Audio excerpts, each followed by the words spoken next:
Olá, turma. Eu sou o professor Claudinei, da Exater, professor de filosofia, e estou aqui para oferecer para vocês uma aula cujo título é Qual o valor da doença? Que é o título que está aí no vídeo, né? Bom, vamos lá. O título do texto é Polaridade, Doença e Saúde. Tá? Então, assim, é bem interessante a gente começar a pensar já com o título, né? Polaridade. Professor,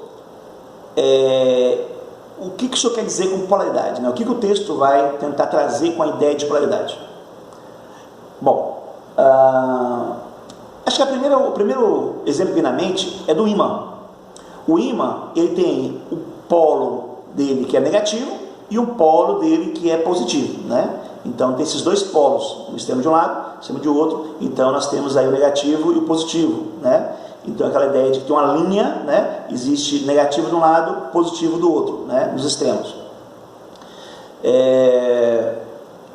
O próprio globo terrestre, né? Nós temos também um exemplo muito bom, aonde de um lado do globo, né? Nós temos um polo que costumamos chamar o polo abaixo, né? Isso porque a gente coloca isso, né, como sendo a região lá dos Estados Unidos, a Europa acima, né? E a América do Sul e a África, a Oceania sendo abaixo, né? Então, assim, nessa região de baixo nós temos o polo sul e na região do alto o polo norte. Perceba que estão em extremos, né? Seremos separados. Aí tem os trópicos e tal, o Equador e o Equador. Então, assim, esse também é outro exemplo, né? Um exemplo também que eu acho bem interessante, que eu acho que casa um pouco mais com o que a gente está propondo, é quando você fala de alguns conceitos. Por exemplo, o conceito de beleza. Se eu chegar para uma pessoa, né? No caso, eu chego para uma jovem e falo assim, ó, hoje você está bonita, viu? Você está bonita hoje, viu? A pergunta que fica, assim, a questão que fica no ar é: por que bonita hoje? Ontem eu não estava bonita, né? Eu não estava bonita, eu não sou bonita, quer dizer, hoje que eu me tornei, né? Foi hoje que você conseguiu perceber beleza em mim, né? Quer dizer, a beleza está no dia de hoje. Então, assim, o que eu quero dizer com isso, com essa brincadeira, dessa pergunta, dessa colocação, é que o conceito, o outro polo, né, do conceito de beleza, ele está presente também quando você fala da beleza, que é a feiura, né? Então, assim, toda vez que você ressalta a beleza, de alguma maneira, embutido nessa construção da frase ou de onde você está abordando, a feiura também está presente, né? Então, até porque, se não existisse feiura, não existiria beleza. Não haveria necessidade de se falar em beleza se tudo fosse belo, né? Então, o fato das coisas carecerem de beleza ou haver um grau de beleza maior e menor, né? E tudo isso que faz com que a gente fale sobre o conceito de beleza, né? Que outro conceito também que a gente pode... A felicidade, né? Também é um conceito que eu gosto de usar como exemplo. Então, fulano, ele hoje está feliz, né? Então, talvez não estivesse tão feliz ontem, né? Pergunta, e como é que você está? Não, agora eu estou feliz. Agora eu estou bem, né? Então, estou feliz. Então, assim, por que agora, né? Então, porque havia talvez um momento onde não estivesse, né? Então, é como se assim... Porque se a gente fosse aquele ar de felicidade, né? Ar de satisfação o tempo todo, né?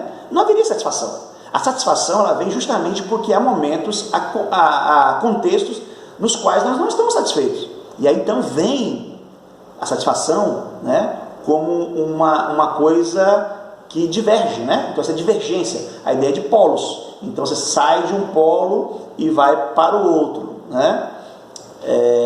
Então essa é a nossa ideia, tá? Então se nós fôssemos felizes o tempo todo e não tivéssemos nem noção do que é infelicidade, nós não chamaríamos essa condição de felicidade, né? Porque a condição de felicidade ela existe então porque há um contexto onde a felicidade não está, que seria no caso a infelicidade ou um pouco de falta de felicidade. É lógico que essas questões não são estanques, como no imã, né? Negativo e positivo. Elas divergem em termos de grau, né? Um pouco mais feliz, um pouco menos feliz, triste, não tão triste, e por aí vai, né? Então, inclusive até, não sei se você percebe, mas é como se um dá meio que sentido ao outro, né? Então é como se fossem duas faces de uma mesma moeda, você não tem como desvincular um do outro, né? Então eles não são tão assim, eles são opostos, mas ao mesmo tempo são complementares, essa que é a ideia, né? Então, o que seria da satisfação no alimento, né? Do saciamento, se não houvesse a fome? Então eu costumo brincar, dizer que quando eu convido a pessoa para almoçar na minha casa, e ela chega muitas vezes na intenção de almoçar meio-dia, chega um pouco antes do meio-dia e tal, aí a gente começa a fazer comida, preparando e tal, e a comida vai sair lá para 1h30, quase 2 horas, né? E aí eu ponho a mesa, a pessoa já está, né, há um tempo já aguardando aquela comida chegar, e depois ela está comendo, eu pergunto, e aí, está gostoso? Não, está uma delícia, né? Como é que não está gostoso, né? Eu deixei a pessoa, quer dizer, é como qualquer comida seria gostosa quando você está com muita fome, né? Então, quer dizer, é como se... Mas é brincadeira, gente. Não faço isso com minhas visitas, não, né? Então, já viu a situação de você estar com fome e ir no restaurante, aquele self-service? Cara, você come e se esbalda, velho. É melhor ir mais cedo, né? Não vai tarde não, porque você vai gastar uma grana se tiver com muita fome, né? E a outra situação é quando você acaba de almoçou bem, né? Você está aqui saciada, né? E coloca aí, você põe ainda muitas vezes um líquido ali junto, né? Um suco, um refrigerante, ainda vem com tal da sobremesa e tal, aí você está, né? Aí alguém fala assim, ó, fulano, me encontra em tal lugar, e aí para a gente conversar nesse lugar, aí você vai encontrar, quando descobre um restaurante.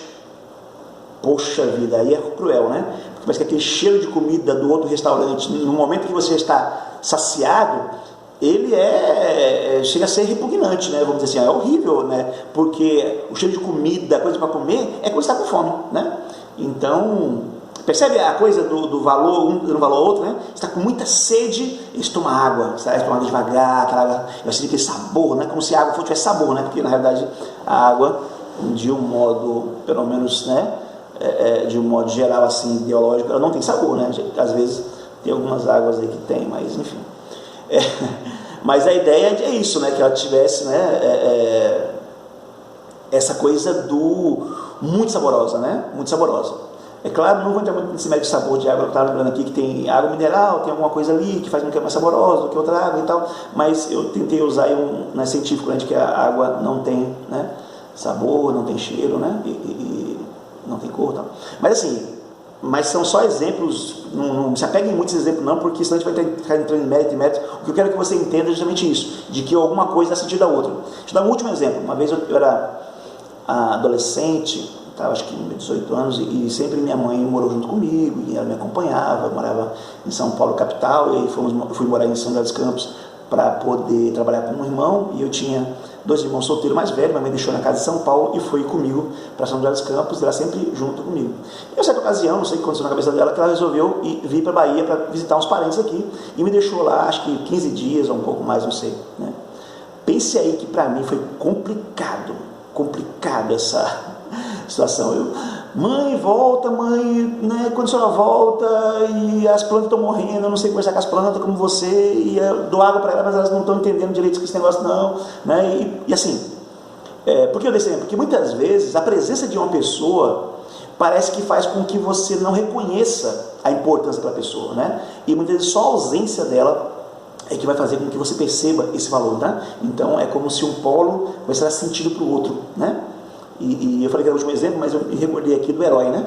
Então, o que seria os heróis se não fosse o anti-herói, né? Então, coisas dessa ordem. Mas eu acho que ficou claro, né? Mas se não ficou, depois vocês comentam aí que eu ajudo na explicação ali em algum story, Instagram ou algum outro local, ou até mesmo digitando alguma coisa que não ficou muito claro em relação a essa ideia de polo, né? Então, voltando aqui, o texto de Simone, a polaridade, doença e saúde. Enquanto enaltecemos a saúde, esquecemos da importância da doença para a compreensão de outras dimensões da vivência humana. Então, como uma chamada, né, para o texto, então Simone diz, existe essa tendência a enaltecer a saúde, né, e deixar a doença, né, como se ela não tivesse importância nenhuma, certo? Como se um polo só tivesse valor e outro polo fosse insignificante. E a coisa não é bem assim, como eu tentei deixar claro, explicando a relação entre polos, né, seja em qualquer ordem. Bom, saúde e doença são condições humanas. Me permito dar uma paradinha também aqui, né? Eu não vou parar muito durante o texto, mas essa parte inicial ela é muito importante. Quando se fala assim, saúde e doença são condições humanas, é porque todo ser humano tem as duas coisas em algum grau, de alguma forma, né? Se houvesse uma pessoa 100% saudável, que não tivesse nada ali decompondo, ou se deteriorando, ou envelhecendo, enfim, se ela tivesse assim, 100% saudável, todo o contexto do corpo, né? Essa pessoa seria um ser de Deus, né? Porque essa pessoa não existe, tá? Agora, também não existe uma pessoa 100% doente, tá? Porque se a pessoa está 100% doente, está morta. Para estar vivo, alguma coisa de saúde tem que ter, né? Então, por isso que essas duas condições, né, são parte do ser humano. Eu tenho um problema de calvície, né? Miopia também, em certo grau ali, tem uma unha aqui também cravada, e aí você vai caminhando pelo corpo e vai vendo uma série de coisinhas, né, que demonstra que você não é uma pessoa 100% de saúde, né? Mas com certeza também não é 100% doente. Então faz parte da condição humana essas situações, né? Essas oscilações, né? E esse processo do adoecimento da máquina, né? se prejudicando até que a gente venha a óbito, né? Que é a coisa mais certa do ser humano, né? É isso. Bom, o posicionamento do homem diante dessas duas perspectivas, entretanto, tem se mostrado cada vez mais contrastante e antagônico ao longo da história. Que perspectiva? Né? A perspectiva pelo ângulo da saúde e da doença, né? Então, são dois ângulos que você pode olhar a coisa, e cada vez mais distante, como se como se eles não tivessem proximidade, como se não tivessem. E aí, como vocês perceberam na minha fala inicial sobre polaridade, por isso que é importante aquele iniciozinho, é como se uma coisa agregada à outra, não tem como você distanciar tanto uma coisa da outra, né? Elas estão ali coladas, né? De um lado, a saúde é exaltada, glorificada, perseguida como um ideal a ser conquistado. Do outro, a doença é vista como um mal, um inimigo a ser evitado, aniquilado, derrotado.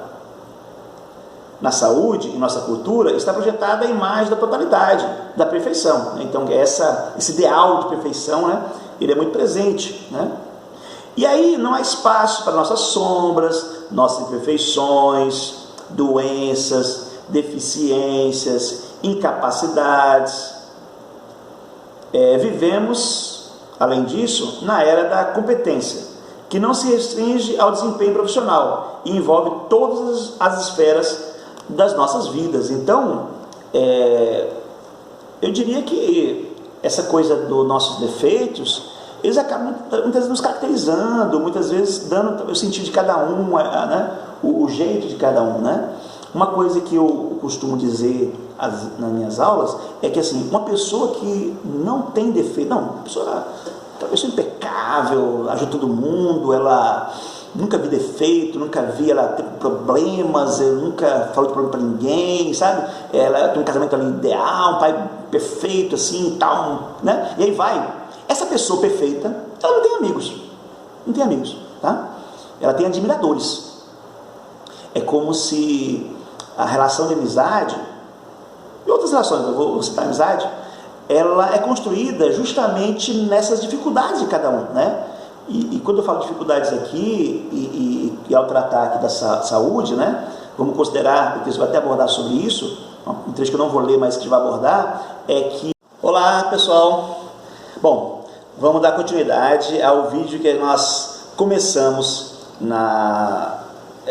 e não concluiu, né? Quer dizer, na realidade ele parou, teve um problema técnico, né? Eu não consegui dar continuidade no mesmo dia, mas aí eu achei melhor não começar de novo, então eu vou dar prosseguimento aonde parei, né?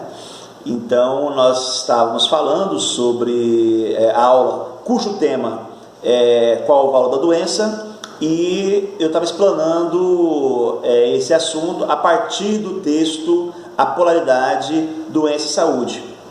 No momento em que o vídeo parou, eu me recordava que eu falava sobre a questão da amizade, né? Para tentar abordar o quanto que a questão dos nossos defeitos, sombras, elas são importantes em nós, né? E que eu dizia que a amizade ela se constrói justamente pelas nossas deficiências, ou seja, o fato de eu ter deficiências, né? E o outro também ter deficiências, e as nossas deficiências muitas vezes elas não serem as mesmas, né? Fazendo com que eu possa cooperar na diferença do outro e o outro cooperar na minha. Então isso faz com que vai se sedimentando uma relação, né? E se fortalecendo e quando há uma troca, né? Quer dizer, na realidade ali eu às vezes coopero com o outro coopera comigo, e a gente vai se unindo. Isso acaba sendo uma coisa muito saudável, né? E uma coisa que envolve ali uma cumplicidade, uma percepção, né? Uma dedicação à mútua, e isso é algo que é muito importante, né? Para a humanidade, para os relacionamentos, né? Isso advém justamente do reconhecimento de que eu tenho alguma dificuldade com alguma coisa, né? Eu também ia citar algo da Organização Mundial da Saúde, da OMS, que diz assim: um estado livre de sofrimento físico, espiritual e social, né? E aí até o texto mesmo conclui, ou seja, não há nenhum ser humano são, né? Então muitas vezes você tem uma saúde física muito bem, mas está com problemas de relacionamento, com casamento, com amigos, com os pais, ou você está emocionalmente não está legal, está para baixo, tal. Então assim, ou financeiramente, ou seja, então existem várias esferas, né? Várias áreas da vida que compõem o ser humano, né? E ela muitas vezes não está tão bem, né? E outros estão um pouco melhor. Então essa coisa faz com que a gente possa haver uma certa cooperação mútua, né? E isso é extremamente rico dentro de uma concepção humana, né? do que o ser humano é. Então, voltando para o texto, a aceitação do elo vital entre saúde e doença é muito difícil, pois a nossa cultura acredita que podemos ter as coisas de um modo ou de outro, que podemos ter um lado de cima sem um lado de baixo, que podemos ter saúde sem doença, ou até mesmo nascimento sem morte. Seria só uma questão de tempo, de mais fundos para pesquisas e mais recurso humano. Então, aquela que eu falei, né, do extremo, né? A gente tem a tendência de achar que a coisa que é favorável, né, que a saúde, o bem-estar, tal, deve se afastar o máximo possível, mas esses momentos eles são complementares, né? Como o autor está tentando posicionar, e eu quero que vocês, né, fiquem atentos a isso para entender aonde eu quero chegar, né? Dentro desse texto eu quero chegar com essa relação de polaridade entre saúde e doença. Passando aí para um título do texto que chama assim, Hábitos Saudáveis, e começa assim: podemos, por outra perspectiva, identificar no consciente coletivo um discernimento cada vez maior favorecido pelos meios de comunicação de massa, nos hábitos que favorecem e beneficiam a nossa saúde e aqueles que são nocivos e prejudiciais a ela. Então, quando o autor aqui fala de meio de comunicação de massa, que a gente costuma chamar de mídia, né? A mídia a internet, né? Através da questão dos próprios informações que a gente tem, televisão, rádio, jornais, ou seja, todos os meios onde alcançam um grande número de pessoas com informação, né? Então são esses meios de comunicação de massa. E eles, de alguma maneira, fizeram um favor muito bom para a nossa saúde. Qual seja, das pessoas se prevenirem, né? Quer dizer, antes de pensar em para adoecer alguma coisa, fazer uma prevenção, quer dizer, uma boa alimentação, né? Essa coisa da dieta ou do regime, quer dizer, uma coisa onde é uma cadência, né? Ou seja, você não come aleatoriamente, mas você tem uma preocupação com que tipo de alimento que você vem ingerindo e tal, aquela coisa de você no mercado muitas vezes olhar para um rótulo, né? Para pela própria embalagem, tá dizendo, né? E procurar lá, ver que tipo de alimentação ele tem, se contém glúten, se prejudiciava tal coisa, ou seja, então existe esse tipo de coisa que alguns anos atrás, não é o caso de vocês, que vocês são bem mais novos que eu, mas alguns anos atrás isso nem se cogitava, você não olhava para ali, né? Existia uma explicação ali, muitas letrinhas miudíssimas, né? E não eram completas, né? E ninguém se olhava. Hoje em dia elas não são tão miúdas, são um pouco mais graúdas e elas são mais completas. Então, de alguma maneira as pessoas podem, né, pesquisar ali e ver se aquilo é algo que possa prejudicá-la, né? Enfim, então existe esse cuidado maior em relação à alimentação, também a questão física, né?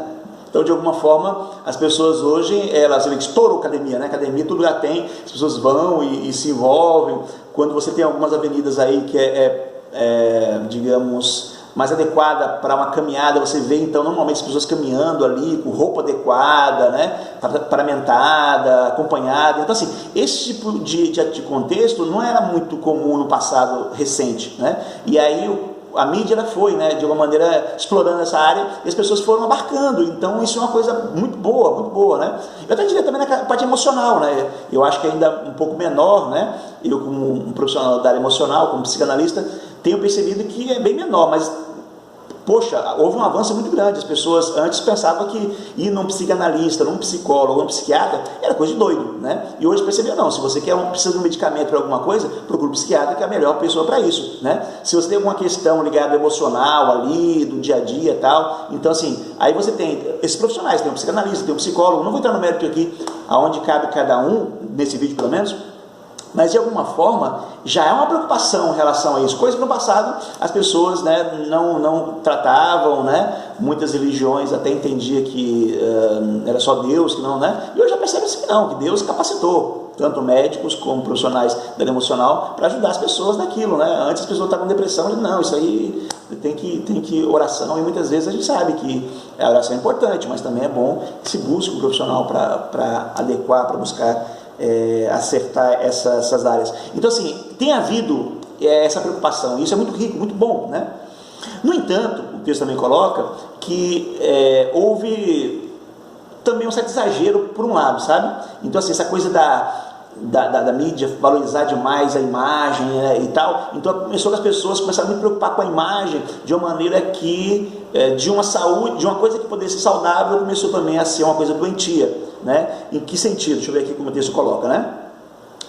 Buscar uma alimentação saudável, fazer exercício regularmente, enfim, cuidar do nosso corpo, contribui para uma sensação de bem-estar, de equilíbrio, de harmonia. O perigo na sociedade contemporânea está em nos tornarmos obcecados pela saúde.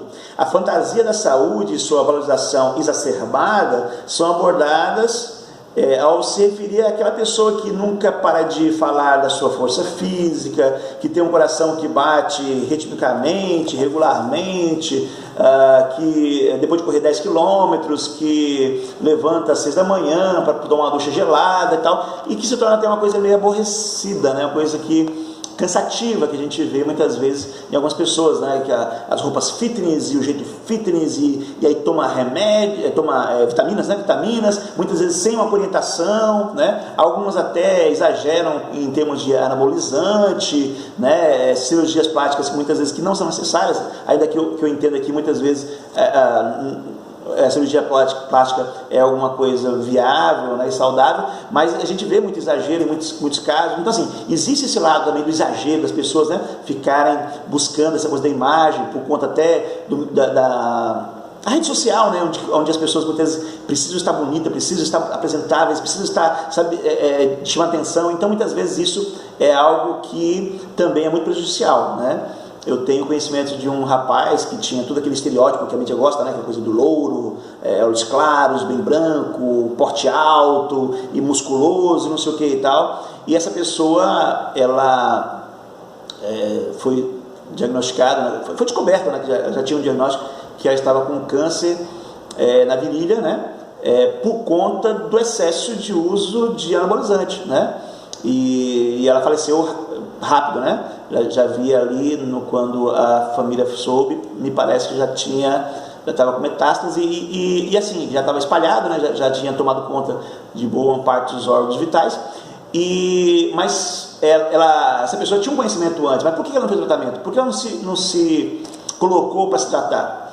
Imagine, na realidade a grande questão é que a gente sabe que o tratamento contra o câncer, ele é cruel, né, em certo sentido, porque ele debilita a pessoa, né? E muitas vezes uma pessoa que está realmente querendo, vamos dizer assim, está querendo manter aquela imagem, né? Então a quimioterapia, a radioterapia, a depender do grau né, e do impacto na pessoa, isso faz com que a pessoa fique bastante debilitada. Então é um risco que a pessoa não queria correr e realmente acabou correndo um risco maior, né, que foi de comprometer a sua própria vida em função disso. Então, assim, lógico que estou colocando um caso meio extremo, mas a gente sabe de casos que vai para esse caminho ou chega próximo disso, né? Então, pessoas que ficam lá, não posso sair de casa, não posso ir para um evento porque eu não fiz cabelo, não posso ir na praia porque, sabe, os caras, não, porque eu estou muito magrinho, ou porque eu estou barrigudo, não sei o que e tal. Então, começa toda essa dificuldade da pessoa viver, né? Porque de alguma maneira ela sente que não é saudável, e aí, como a gente já pode perceber, muitas vezes essa saúde exacerbada acaba sendo uma doença. Então é um elemento que eu acho que é bem interessante que o texto traz, tá? E aí ele vai colocar essa questão da beleza, ele vai citar alguma coisa que eu já abordei aqui, e eu já vou passar aqui, quem tiver com o texto em mãos, para esse subtítulo que chama assim: Guerra às Doenças. Além da luta desenfreada pela saúde, declaramos uma guerra sem fim às doenças. Agimos como se, fazendo isso e não fazendo aquilo, viéssemos a ser premiados com a saúde eterna. Apesar disso e dos enormes progressos da medicina preventiva, a doença chega e se instala em nossa vida sem pedir licença. Esse texto não é um texto novo, né? Mas aí a gente pode hoje trazer um pouco o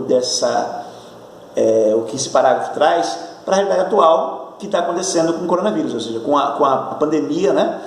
Onde você vê que regiões onde são mais ricas, né? Europa e Estados Unidos, onde a pandemia tem mais provocado vítimas, onde mais a coisa tem se espalhado, tem se expandido, né? Isso é mais difícil o controle. Então, assim,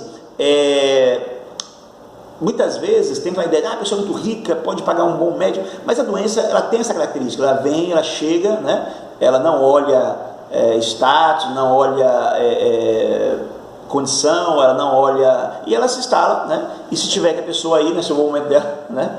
Ela vai mesmo, então não tem essa coisa. Então, na realidade, a gente vê, lógico que a medicina tem progredido bastante, né? Vocês são da área de radiologia aí mesmo, tem muitos aparelhos radiológicos, né, de última geração, que faz exames fantásticos. Na área de enfermagem, você vê muitos medicamentos novos, né, que são aplicados, que tem um efeito bem menos invasivo, com um efeito mais rápido e tal. Mesmo assim, mesmo com todo esse avanço tecnológico, né, a doença chega, se instala, né, e faz o que ela tem que fazer, né? Então, por isso que o que a autora está dizendo é que, em vez de criar essa guerra em relação à doença, né, nós temos que tentar ouvi-la, tentar ver o que ela tem a nos dizer, né? Então é mais ou menos essa relação, tá? É como se diz assim, em vez de nós nos afastarmos da doença, talvez devamos nos aliar a ela. É meio estranho o que eu estou falando agora, mas eu quero ver se mais ao longo do texto isso fica mais claro, mais inteligível, tá? Todas as vezes em que as doenças atravessam nosso caminho, nós as desvalorizamos e tentamos removê-la, radicá-la. Com essa atitude, enfatizamos somente um aspecto negativo, o que nos faz perder a oportunidade de encontrar significado e propósito nessa condição. Depois ele finaliza assim, esse parágrafo. Para podermos nos aliar às nossas doenças, isto quer dizer que devemos prestar atenção nos sintomas, sem formular hipóteses a priori ou tentar mudá-las. Então, deixa eu tentar explicar um pouco melhor essa parte. É mais ou menos assim. Eu vou dar um exemplo para vocês. Imagine que esse meu tablet aqui, ele seja uma chapa quente, tá? Então, eu estou aqui conversando com vocês, e aí de repente eu encosto a mão aqui, né? Aquela dor, queimou e tal, né? Aí eu diria para você assim, você sentir dor, você sentir esse incômodo, é uma coisa que é bom ou ruim? Perceba, a pergunta é meio estranha, mas é como dizer assim, claro que ninguém quer sentir dor, mas vamos supor que você não sentisse dor, a sua mão não tivesse dor, você fala, não sinto dor, né? E aí você põe a mão na chapa quente, não percebe que a chapa está quente, você não está sentindo dor, e aí com isso você fala, e a mão está lá, né? Aí você, acho que alguém traz um churrasco, um churrasco, né? E a sua mão está lá queimando e você nem percebendo, né? Então no momento em que você encosta a mão e aquilo dói, é como se algo dentro de você diz assim, ó, faça ajuste, ou seja, tira essa mão desse lugar e coloca ela em outro lugar, né? Então é como se houvesse uma conversa aí, né, do seu corpo com você, faça um ajuste, modifique isso aí, né? Então esse exemplo eu dei para dizer assim, muitas vezes a doença vem para dizer para você assim, ó, faça um ajuste, modifica alguma coisa que você está para mudar, né? para melhorar, né? A questão do diabetes mesmo, essa questão que eu falei no sentido de dor, eu conheci uma pessoa que me contou a história, conheço uma pessoa que me contou a história de um parente dela que não tem, com problema de diabetes, não tinha sensibilidade no solar do pé, e que no início do dia uma pedrinha entrou no sapato, né?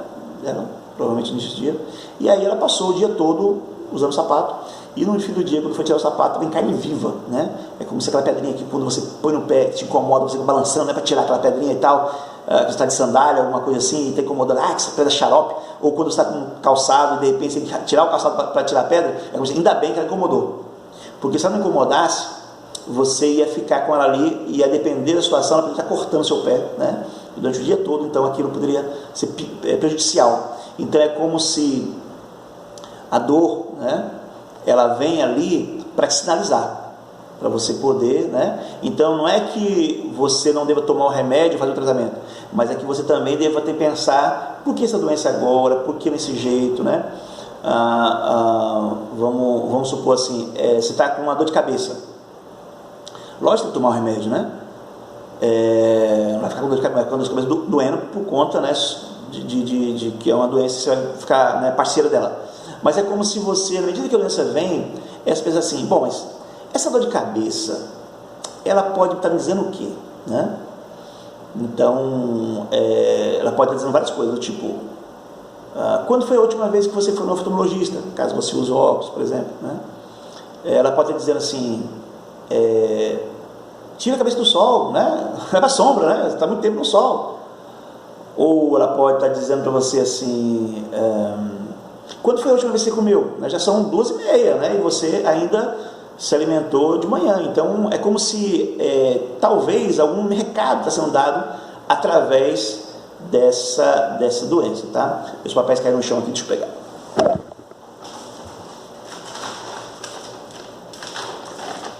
Esses meus vídeos não tem edição, então essas partes assim onde acontecem esses inconvenientes, elas vão ficar no vídeo aí, viu? Mas vamos seguir aqui. A gente estava, deixa eu ver aqui,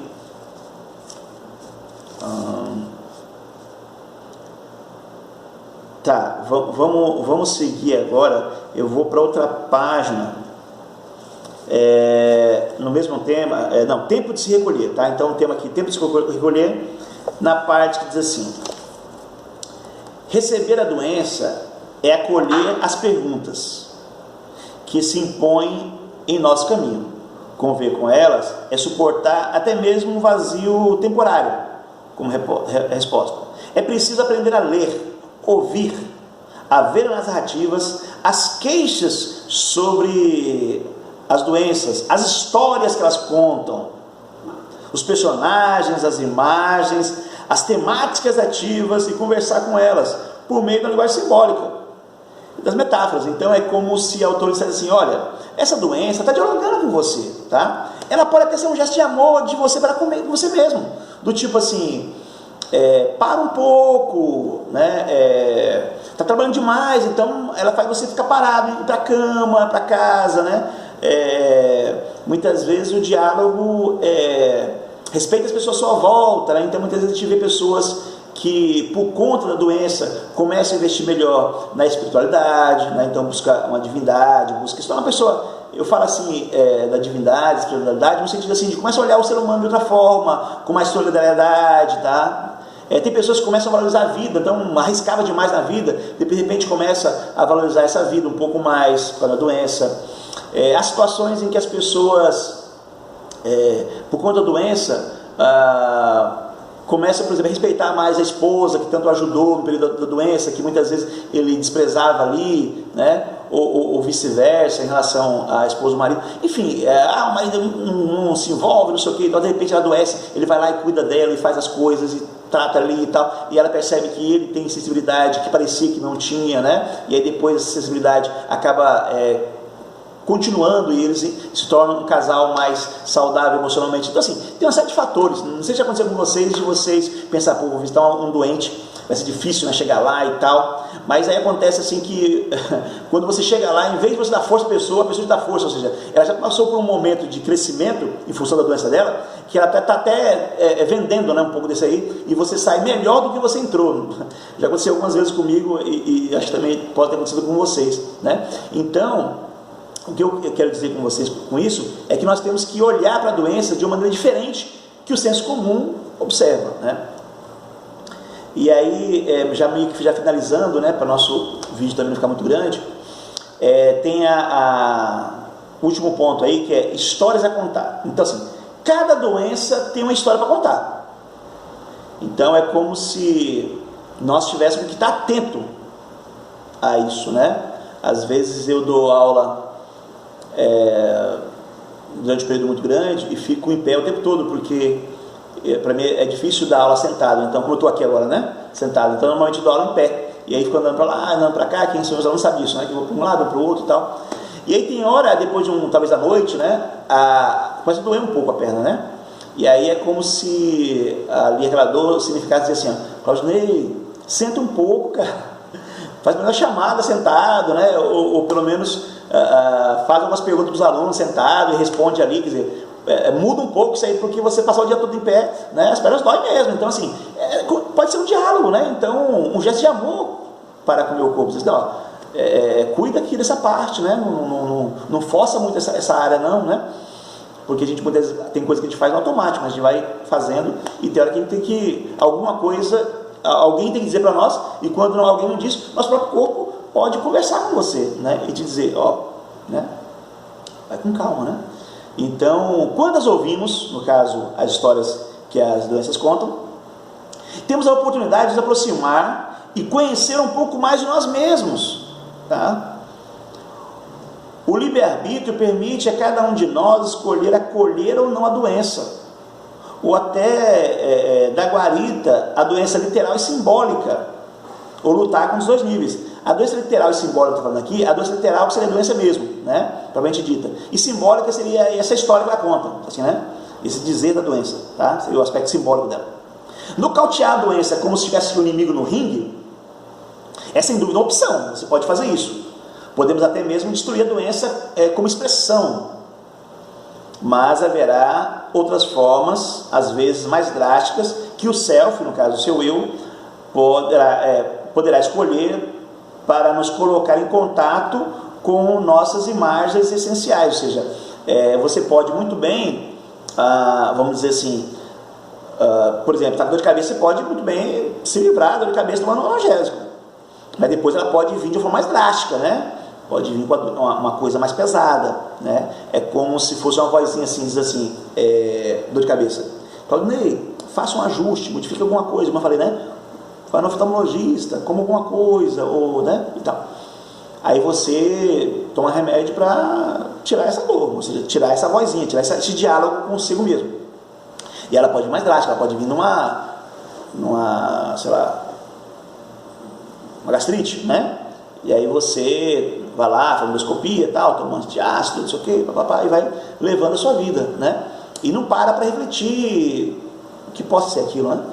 E aí isso pode depois, porque aí o seu corpo diz assim, faça um ajuste, quer dizer, já não é uma vozinha tão leve quanto a dor de cabeça, já é uma voz um pouco mais incisiva, uma coisa mais pesada. E aí de repente vira uma úlcera e aí já uma voz, faça um ajuste, quer dizer, uma coisa mais pesada, né? E aí você vai lá e faz um tratamento, não sei o que e tal, e não muda o seu jeito de viver, não pensa sobre a possibilidade de alguma coisa na sua vida, e de repente você tem um grito, né? Faça ajuste! Que aí já é o quê? Já é um câncer, por assim dizer, né? Então assim, muitas vezes a gente não quer ouvir, né? Não quer conversar com a gente mesmo, né? Deixa eu falar para vocês, pelo menos acho que essa parte, deixa eu contar uma experiência pessoal, né? Eu, na minha adolescência, início da minha juventude, eu tive muitas dificuldades com gastrite, né? Eu lembro que fiz endoscopia várias vezes, eu fui no gastro, né? Algumas vezes, em médicos, lugares diferentes, e depois comecei a ter um problema de enxaqueca, né? Durante um bom tempo. E assim, o que me ajudou muito, ao meu ver, pelo menos, né? Foi a terapia, né? Porque todo psicanalista, ele precisa passar por um processo de psicanálise durante alguns anos, né? Pelo menos isso é o que acontece nas escolas sérias, né? Você tem que passar anos fazendo terapia para depois você se tornar um terapeuta, né? Esse é um processo, uma parte importante do processo, é a sua terapia pessoal, que eles chamam de terapia didata, né? Didata.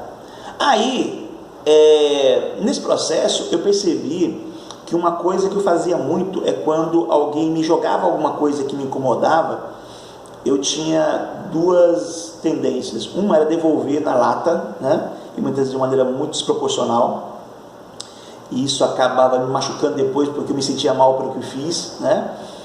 Digamos assim, até pelo meu espírito cristão, aquilo me machucava, porque é como se, poxa, eu não dei um bom testemunho de Cristo, acho que Cristo não faria dessa forma, enfim, fica aquela coisa que mexe comigo, né? Então eu fazia, me aliviava, mas depois ficava aquela sensação ruim em mim, né? E a outra opção era simplesmente deixar para lá e daí caminhando, né? Mas é como se deixar para lá, ele não ficava sem efeito, acaba que isso ia me machucando, e isso, talvez ali, a gastrite era uma forma, né, de evacuar aquela coisa que ficava em mim, né? Então, se livrar daquilo através da doença, através da gastrite, né? E aí eu comecei, né, a desenvolver na terapia, junto à terapia, uma proposta diferente de lidar com aquela situação. Então, quando alguém me causa alguma coisa, que me causa aquele mal-estar, que gera, o que eu faço? Muitas vezes eu não devolvo na hora, mas eu pego aquilo, analiso, penso, acho o momento e a forma certa e devolvo, né? Não estou dizendo que esse é o melhor jeito de funcionar, não. Tem muita gente que acha que na lata vai melhor e tudo bem, tem alguns que ficam na deles mesmos e depois se harmonizam e tal, mas eu digo assim, para mim funcionou bem, sabe? Então hoje, por exemplo assim, eu não vou dizer que não tenho gastrite, mas eu posso dizer que a minha gastrite não se manifesta faz mais ou menos uns 20 anos. Pode voltar a se manifestar por essa razão ou por outra, né? E também a enxaqueca, né? Já deve ter, moro em Feira de Santana já há mais de 16 anos, acho que perto de 18 anos, e aqui eu nunca tive enxaqueca, né? Aqui em Feira de Santana nunca me ocorreu. Pode ser que o clima também ajude, né?